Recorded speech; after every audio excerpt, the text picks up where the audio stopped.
Amém. Atos 8, a partir do 26, a história de Filipe e o eunuco etíope diz: E o anjo do Senhor falou a Filipe, dizendo: Levanta-te, vai para a banda do sul, ao caminho que desce de Jerusalém para Gaza, que está deserto.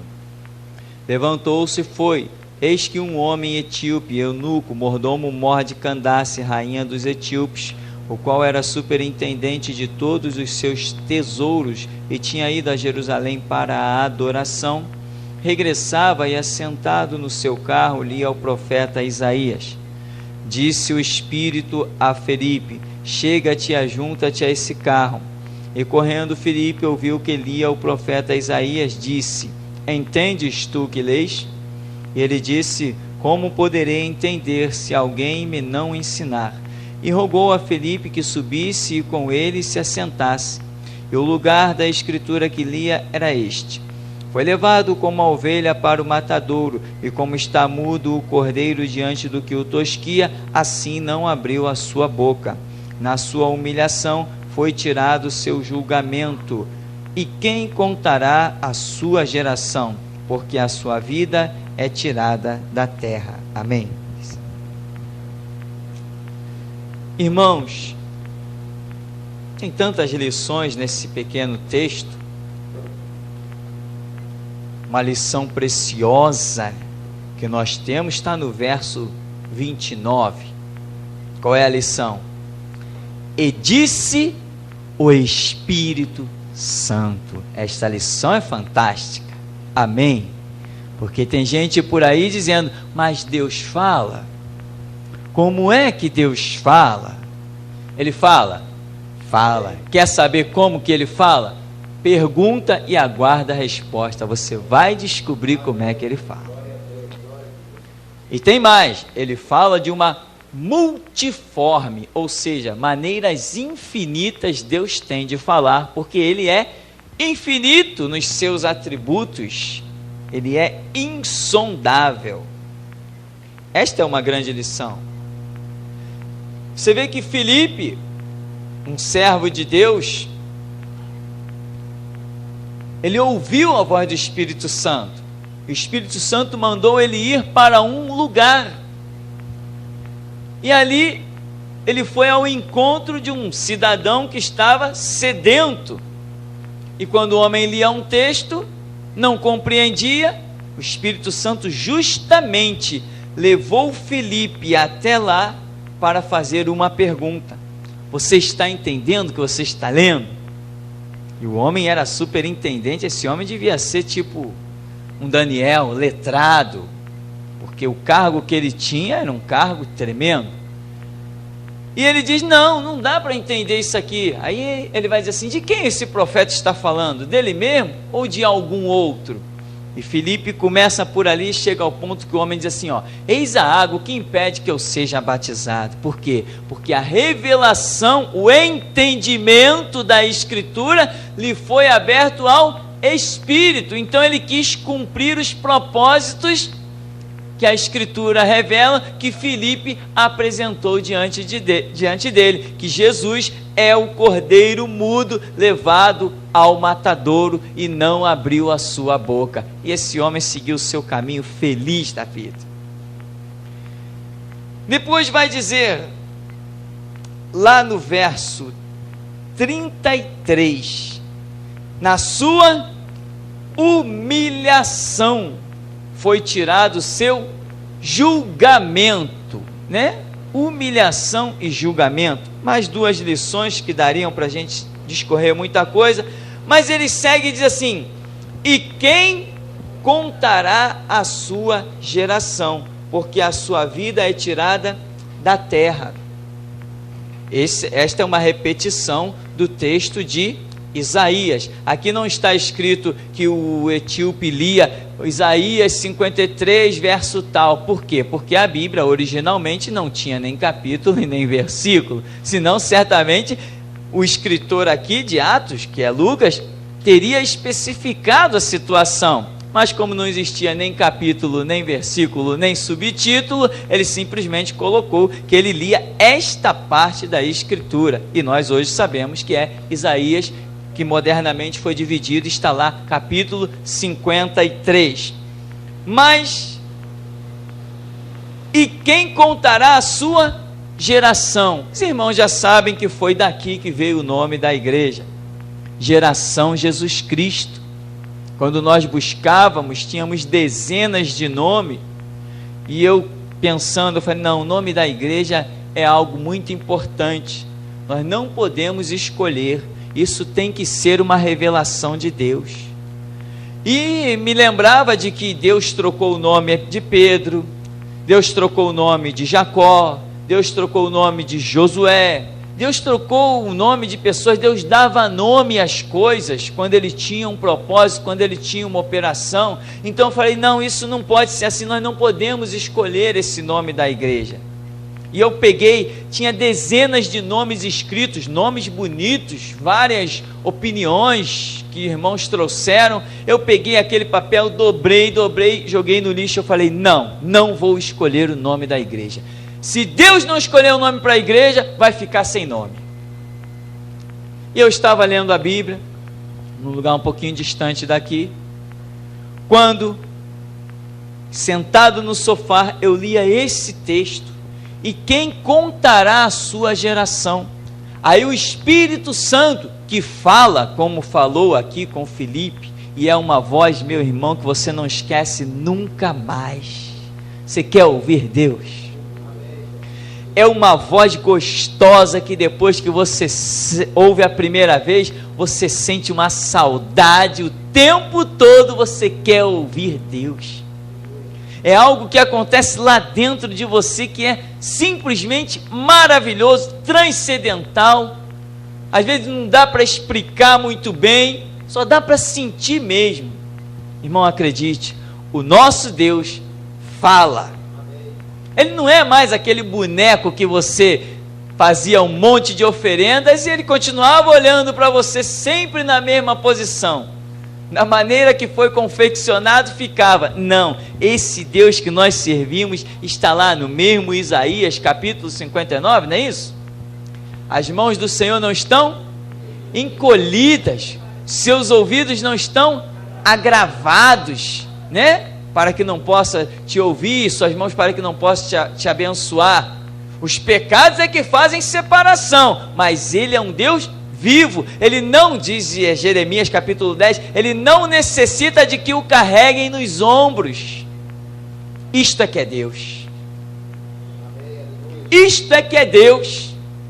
Um Deus que te livra, um Deus que te... Às vezes você tem até recurso financeiro para gastar em algumas coisas no ramo científico, seja lá como for, mas Deus vem e age e nem usa o teu recurso financeiro. Amém, irmão? Isso é que é Deus. Isto é que é Deus. Que Deus tremendo nós conhecemos. Então, quando o Senhor falava assim, geração Jesus Cristo, essa frase toda foi que o Espírito de Deus nos deu. Geração Jesus Cristo. Só que, quando Ele nos falava esta frase, algumas coisas aconteciam na velocidade da luz dentro do meu espírito. Por exemplo, o que é uma geração? É uma descendência.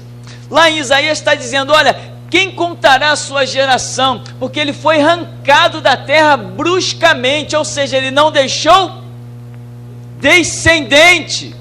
Amém? Agora diga assim, só que eu me tornei descendência de Jesus Cristo, e eu contarei com a minha vida a sua geração. Foi isso que se traduziu do meu espírito, que a minha missão era contar a geração de Jesus Cristo, era contar a sua descendência. Como que o Espírito Santo falava conosco, em que eu ia simplesmente, isso seria suficiente, simplesmente repetir tudo que ele me dissesse. Eu não ia inventar moda, eu não ia inventar nada, eu não ia criar nada, eu apenas ia ouvir dele e repetir. E assim eu tenho procurado fazer, e até aqui nos ajudou o Senhor. E o resultado nós temos visto, o resultado está no Brasil e no mundo. Como? Simplesmente sendo geração, descendência. Ora, ou seja, o que é uma geração, o que é uma descendência? Pense no código genético. Você não pode mudar o seu tipo sanguíneo. Isso é hereditário. Faz parte da descendência, da cadeia genética. Se os meus termos não estiverem muito bons, não tem problema, porque eu não sou cientista nem médico. Apenas eu estou procurando me fazer entender. Então, se nós somos filhos de Deus, porque diz lá o que? João 1,12, veio para os que eram seus, mas os seus não receberam, mas a todos quantos o receberam, ou seja, eu e você, deu-nos o poder de sermos feitos filhos de Deus. Como filho nós temos as características, somos a geração, somos a descendência, temos a hereditariedade. Mas que hereditariedade? Uma é preciosa, e está aqui no verso 29, nós temos o Espírito Santo, aquele mesmo que em forma corpórea de pomba desceu sobre Jesus, quando em Mateus capítulo 3, ele recebia o batismo nas águas pelas mãos de João Batista. Diga, eu sou descendência de Cristo, eu tenho o Espírito Santo. Agora diga assim, eu sou descendência de Cristo, e eu lembro que Cristo dividiu a história da humanidade. Se sou descendência dele, o mundo vai ter que conhecer uma era antes de mim e depois de mim, porque eu sou descendência dele. Isso está entranhado no meu sangue, no meu DNA espiritual. Amém, irmão? Amém.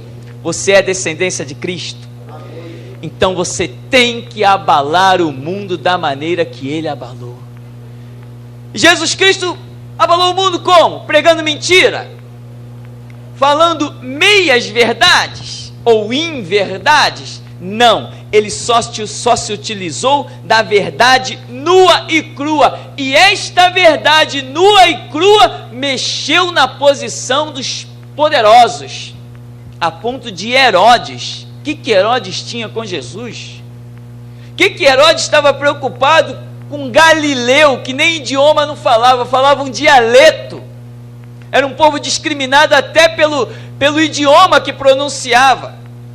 E Herodes, de alguma maneira, estava enfurecido, e alguém disse para Jesus, olha, Herodes quer te matar. Mas por que será que Herodes queria matar Jesus? Um Galileu, um zero à esquerda, um Jesus ninguém lá da Galileia. Mas diz a Bíblia que ele começou da Galileia e chegou até eu e você. Ele quis alcançar uma descendência espiritual, por isso não se casou, por isso não teve filhos, por isso não constituiu uma família, porque ele não estava olhando as coisas dentro de um parâmetro de um mundo natural. Ele quis uma descendência transcendental, que adentrasse as regiões celestes para eternamente proclamar que só Jesus Cristo é o Senhor. Ele queria algo mais, ele queria algo muito além. Hoje, as pessoas não estão contando a geração e a descendência de Jesus Cristo. Os seus feitos estão sepultados. As pessoas já não dizem, Deus, dá-me os dons do Espírito Santo. Descortina os meus olhos para compreender as maravilhas da tua lei. Faz a minha língua como pena de um destro escritor. Não, isso tudo já era. Deixa a Bíblia na prateleira. Quando tem, entra na igreja. Deus, me dá aí os bens da terra, me dá ouro, me dá prata, para o meu vizinho me ver passar em limusine e ficar com inveja. Não. O Galileu, esse que nos fez descendência dele, ele botou uma sandalinha de couro nos pés e atravessava as províncias. E em Marcos 5 ele encontrou um homem completamente destroçado. Ele encontrou um homem que, quando Satanás se apossou daquele homem, aquele homem teve que abandonar pai, teve que abandonar mãe, teve que abandonar os filhos, não importa a idade dos filhos. E Jesus chegou, sabia que aquele homem estava lá, entrou num barco, chegou lá naquela província dos Gadarenos, aquele demônio cheio, aquele homem cheio de demônio veio diante de Jesus. Quando ele contemplou Jesus, caiu prostrado e disse: que temos nós contigo, Jesus Nazareno? Vieste atormentar-nos antes do tempo? Hoje os demônios olham para você e diz assim: que temos nós contigo? Vieste atormentar-nos antes do tempo? Os demônios não dizem isso de você? Se eles não disserem, você fracassou em ser geração de Jesus Cristo. Eles têm que dizer. Quando o demônio aparecer na tua frente por algum motivo, ele tem que tremer, porque lá aqueles endemoniados, aquela legião, chegou diante de Jesus e se prostrou. E a Bíblia diz: maior é o que está em nós do que o que está no mundo. Eu sou descendência de Cristo. Não tem um demônio que fique de pé diante de mim, não tem. Porque Ele nos gerou pelo seu sangue, nos transportou para o seio do seu Filho amado. É isso que está escrito e é assim que tem que ser. Jesus foi escrevendo. Depois esse homem liberto se vestiu, que antes estava nu, andava pelos sepulcros se ferindo com pedras, clamando dia e noite, porque os demônios não deixavam sequer ele dormir, o seu corpo descansar. Estava num farrapo humano, não comia coisa decente, só comia coisa estragada, uma situação terrível. E Jesus foi lá naquele homem que para muitos era uma lama e escreveu nele uma descendência. Imediatamente aquele homem se levanta e diz assim: Senhor, eu te seguirei para onde tu fores. E Jesus diz assim: não, você é tão importante, já compreendeu tanto a minha glória em tão poucos instantes, não precisa vir atrás de mim não. Volta para a tua cidade, dá testemunho para os teus de como Deus operou na tua vida e como teve misericórdia de ti. O homem chegou numa cidade chamada Decápolis, ele era de lá. E quando ele chegou lá, vestido, ereto, com postura, caminhando firme, glorificando a Deus, todos botaram os olhos nele, ele incendiou Decápolis. Era a reunião de 10 províncias, por isso se chamava Decápolis. Aquele homem tacou fogo naquele lugar de uma maneira gloriosíssima. E todos olharam: mas é você mesmo? Sou eu mesmo. Sou eu agora, remido e lavado nas palavras de um homem chamado Jesus. Ele me libertou.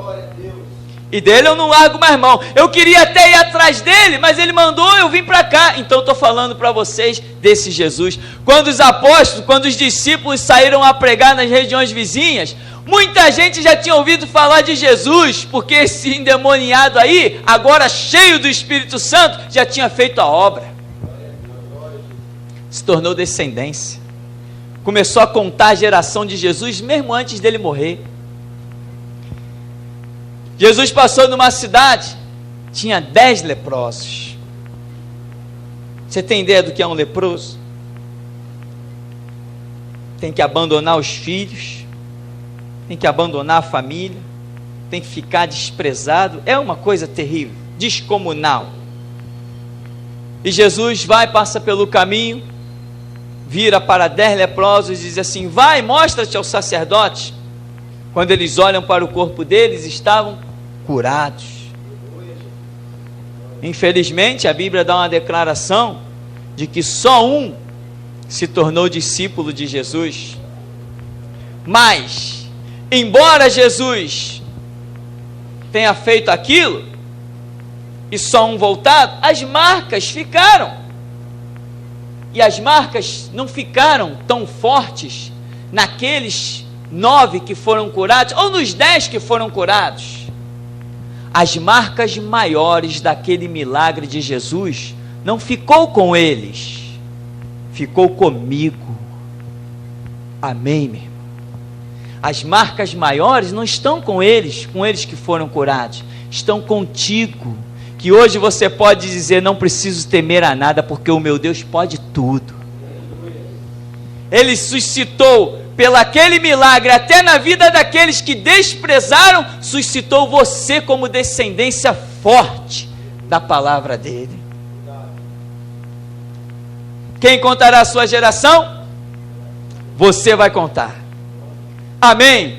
Você vai se levantar, você não vai atentar para as lideranças. Geração Jesus Cristo não atenta. Amém? Amém. Fariseus, escribas, vocês são? Então, geração Jesus Cristo não está preocupado com quem tem título. Aleluia. Geração Jesus Cristo não respeita homem consagrado por mão de outro homem. Geração Jesus Cristo não se curva diante de pastor elaborado, formado por seminário. Geração Jesus Cristo reconhece uma árvore pelos frutos, porque essa é a geração que ele deixou. A árvore será conhecida pelos frutos. Está vendo fruto? Então é de Deus. Não está vendo fruto? Não é de Deus, porque somos geração Jesus Cristo. Não estamos aqui para seguir o mesmo curso da história que todo mundo vinha seguindo. Não estamos aqui para estarmos enquadrados e naquilo que as pessoas vinham se enquadrando. Não, estamos aqui para mostrar que geração Jesus Cristo é uma geração de valentes confiados na palavra de Cristo Jesus. É para isso que estamos aqui. Você vai contar a geração de Jesus com a sua vida, com os sinais, com uma vida séria, compromisso com a obra de Deus, compromisso no estudo da palavra, compromisso na oração. Por quê? Porque ele diz: examinai as escrituras. Paulo diz: tem que ser obreiro aprovado, manejando bem a palavra da verdade. Ele disse: entra no teu quarto, fecha a tua porta, fala com teu Deus. Paulo disse: orai sem cessar. Está escrito: pode muito em seus efeitos a oração de um justo. A parábola do juiz iníquo: ore em todo tempo, bata, a porta vai se abrir, Deus fará justiça. Isto é para aqueles que são descendência, geração de Cristo. Não é para todos. E aliás, Jesus já falou em determinadas partes, né? Quem pode receber esta palavra, receba. Quem não pode, não receba. Mas os sinais seguirão aos que creem. Quem contará a sua geração? Você tem contado?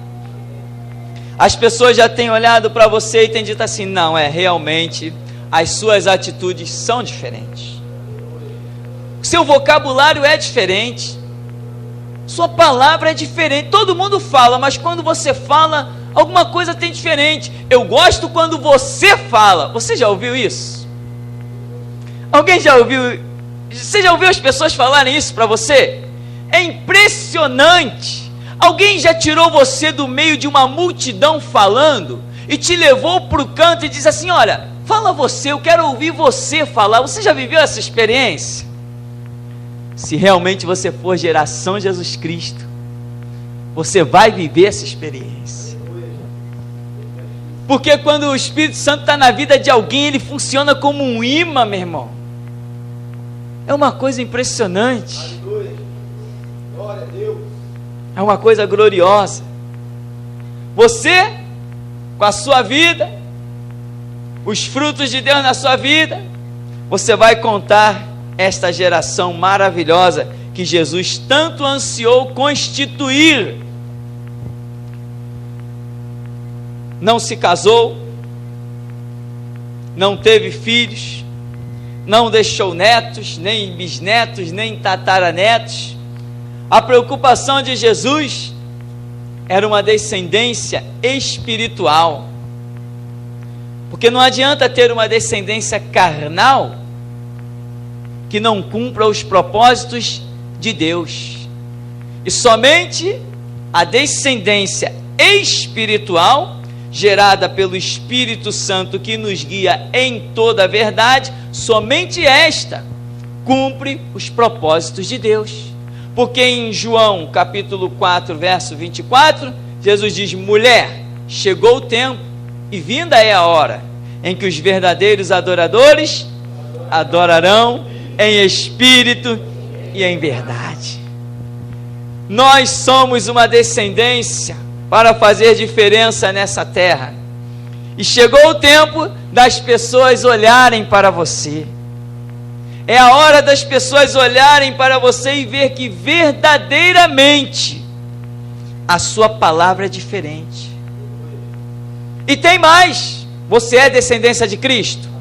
Então existe uma característica: você é cidade edificada, a qual não se pode esconder. Não se pode esconder. Quer ver como não pode esconder? Jesus foi preso e tinha um discípulo, como era o nome dele, que ficou rodeando lá? Pedro. E ele queria se esconder. Ele não queria se esconder? Ele queria se esconder, mas alguém de repente passou por ele e deu um cumprimento, shalom. No que ele abriu a boca e repetiu, alguém falou assim: tu és um deles. Eu sinto a descendência dele nos teus lábios. Tu falas como um deles. A tua fala te denuncia. Tu está impregnado dele.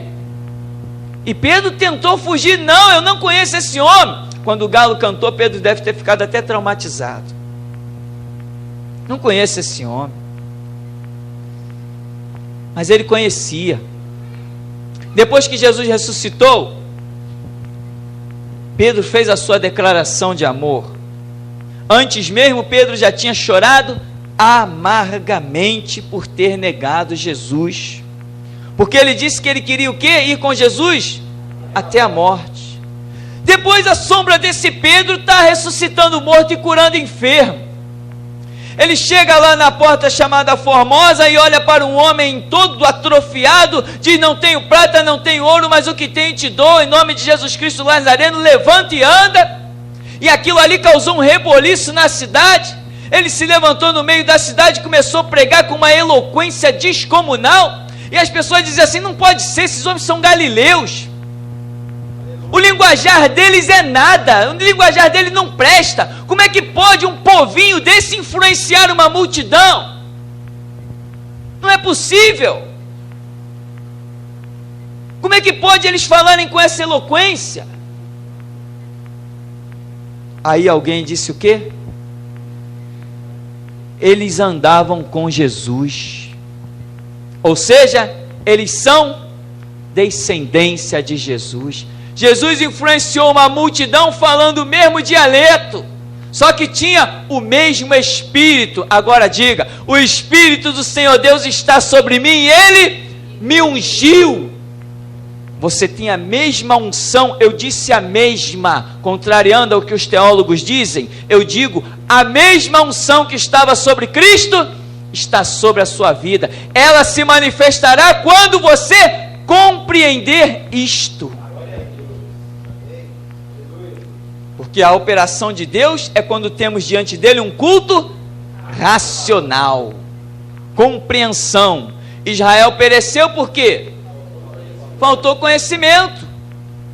E Deus mencionou a descendência: porque tu rejeitaste o conhecimento, eu rejeitarei a ti para que não sejas sacerdote diante de mim, visto que te esqueceste da lei do teu Deus, que é o que se torna descendência no meio dos homens para gerar vida. Tu te esqueceste da lei do teu Deus, também eu me esquecerei dos teus filhos, da tua descendência. Tu esquece da minha, eu esqueço da tua.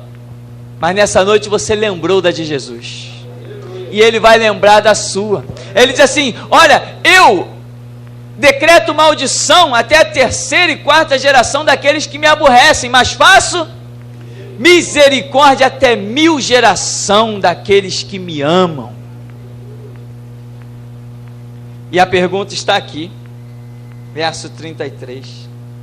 Na sua humilhação foi tirado o seu julgamento, e quem contará a sua geração, porque a sua vida é tirada da terra. A vida de Cristo não foi tirada da terra. Por quê? Porque Cristo vive em quem hoje? Vive em você. Aí está Cristo. Quem quiser conhecer Cristo e a verdade tem que olhar para você. Não foi isso que Pedro disse lá na porta Formosa? Ei homem, para de pedir esmola, olha para mim aqui, olha para nós, para mim, para Pedro e João aqui, olha para a gente. Nós não temos prata, não temos ouro, porque aquele que nos gerou também não tinha, mas o que ele tinha eu tenho e te dou. Em nome dele, levanta e anda. Aleluia, glória a Deus. Nós estamos aqui para fazer diferença. O que as igrejas, o que o mundo esqueceu de contar, nós temos que relembrar e pagar o preço e apostar a vida. Amém, irmão? Então que o Senhor nos abençoe em nome de Jesus. Aleluia.